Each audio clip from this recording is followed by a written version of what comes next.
Comedian Kunal Kamra ने अब तक जो किया था, भक्त उसको लेकर परेशान थे, लेकिन अभी कुणाल कामरा का जो बयान आया है उसको लेकर और ज्यादा सीने में उनके दर्द उठ जाएगा, क्योंकि उनको लग रहा था कि शायद कुणाल कामरा डर जाएंगे, प्रशासन की कॉल से डर जाएंगे, उधर सरकार से पंगा लेने से डर जाएंगे, मुंबई आना जाना रहता है, तमाम इसके बारे में सोचेंगे। लेकिन कुणाल कामरा का जो जवाब आया है उसे देखकर अंधभक्तों की छाती में, सीने में और ज्यादा दर्द शुरू हो गया होगा। जवाब क्या है वो भी हम आपके सामने रखेंगे, लेकिन उससे पहले हम थोड़ी सी नजर उस पूरे मामले पर डाल देते हैं।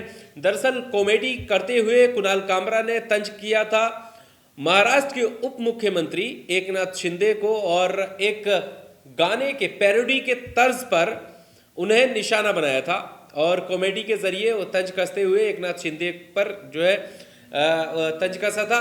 जिसके बाद एकनाथ शिंदे के जो सपोर्टर हैं, यानी शिवसेना गुट, जो एकनाथ शिंदे गुट है, उस शिवसेना के जो समर्थक हैं, उन्होंने जिस जगह पर वो वीडियो शूट किया गया था, यानी जहां पर वो प्रोग्राम हुआ था, वहां पर जाकर उन्होंने हंगामा किया, तोड़फोड़ की। और इतना ही नहीं दोस्तों, इससे ज्यादा अफसोसजनक और शर्मनाक बात यह है कि मुंबई म्युनिसिपैलिटी वाले लोग भी वहां पर पहुंच गए, बीएमसी का हथौड़ा भी वहां पर चला। यानी एक उप मुख्यमंत्री एक कॉमेडियन की सिर्फ तंज करने भर से परेशान हो जाता है। अब सोचिएगा इसी देश में किस तरह से ये नफरती फ्रिंज एलिमेंट, चिंतू और गद्दी पर बैठे यानी सत्तानशीन लोग, संवैधानिक ओथ लेकर बैठे हुए लोग भी मुसलमानों को अभद्र गालियां, भद्दी गालियां, अभद्र भाषा का इस्तेमाल करते हैं, कोई कार्रवाई नहीं होती। तो क्या उनकी भावना आहत नहीं होती होगी? यही यहां पर बताने की कोशिश है। अब सवाल उठता है कि ऐसा क्या कुणाल कामरा ने कह दिया था जो इतना आहत होने की जरूरत है? कॉमेडी तो और भी बहुत सारे लोग करते हैं, इससे पहले भी तमाम जो हमारे नेता इस देश के रहे हैं उनके सामने कॉमेडी होती रही है, नेताओं की नकल उतरती रही है, तंज कॉमेडी के अंदाज में होता रहा है, लेकिन किसी को इतनी तकलीफ नहीं हुई जितनी आज हो रही है।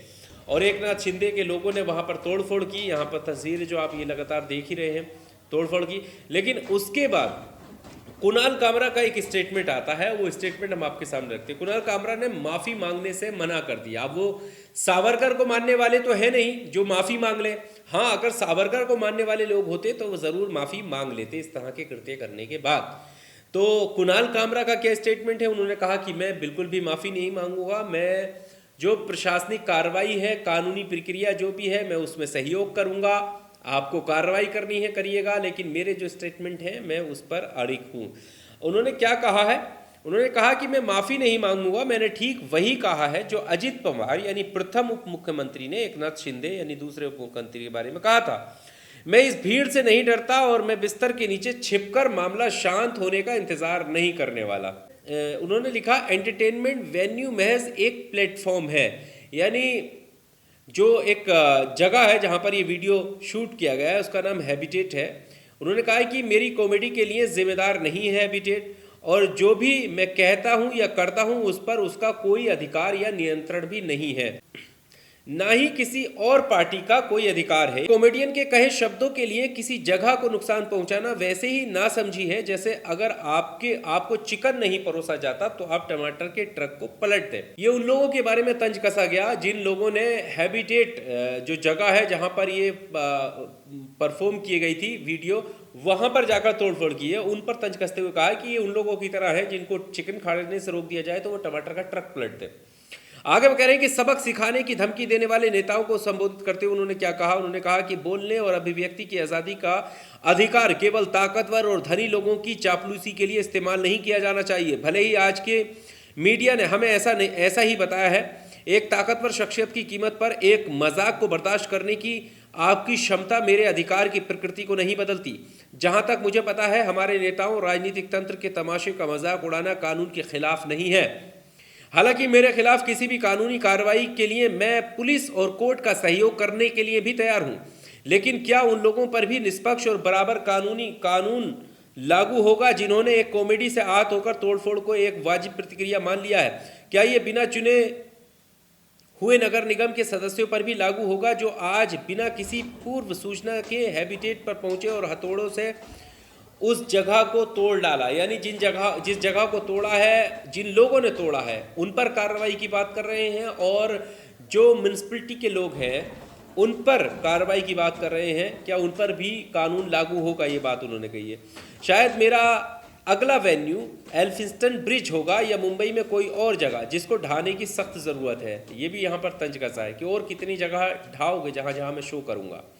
बयान में कामरा ने उन लोगों पर भी निशाना साधा जिन्होंने उनका नंबर लीक किया। जो लोग मेरा नंबर लीक करने या लगातार मुझे कॉल करने में व्यस्त हैं, उनके लिए मुझे यकीन है कि आपको अब तक पता चल गया होगा कि अनजान कॉल्स मेरे वॉइस मेल में जा रहे हैं, जहां आपको वो गाना सुनाई देगा जिससे आपको नफरत है। और मीडिया को संबोधित करते हुए भी उन्होंने कहा, क्या कहा? उन्होंने कहा कि इस तमाशे को की ईमानदारी से रिपोर्टिंग करें। याद रखें कि प्रेस की आज़ादी के मामले में भारत 159वें स्थान पर पहुंच चुका है। ये बात कुणाल कामरा ने अपने लंबे से स्टेटमेंट में कही, जिसमें उन्होंने माफ़ी मांगने से साफ इनकार कर दिया। उन्होंने कानूनी प्रक्रिया का साथ देने की बात कही, प्रशासन और कोर्ट का सहयोग वो करेंगे। साथ ही उन्होंने कहा कि जो कानून उनके ऊपर लागू हो रहा है, क्या वो उन लोगों के ऊपर भी लागू होगा जिन लोगों ने हैबिटेट में जाकर तोड़फोड़ की है, जिन अधिकारियों ने तोड़फोड़ की है, उन पर क्या कानून लागू होगा। और साथ ही साथ मीडिया पर भी तंज कसते हुए कहा कि ईमानदारी से इस तमाशे की रिपोर्टिंग करें क्योंकि प्रेस का 159वां नंबर पहुंच चुका है। ये तमाम बातें कुणाल कामरा ने कही है। कुणाल कामरा को लेकर कई सारी वीडियो सोशल मीडिया पर वायरल है, और जिससे खास करके जो उनके चहेते भक्त हैं उनको काफ़ी दिक्कतें हो रही हैं कि आखिर कैसे मजाक कर लिया, कैसे ये बात कह दी। लेकिन उसके बाद जो वीडियो लीक हो रही है उनमें भी काफ़ी कुछ मजाक ही छिपा हुआ है। इस वीडियो में सिर्फ इतना ही। आपको क्या कुछ कहना है कमेंट बॉक्स में आकर अपनी राय जरूर दीजिएगा। शुक्रिया।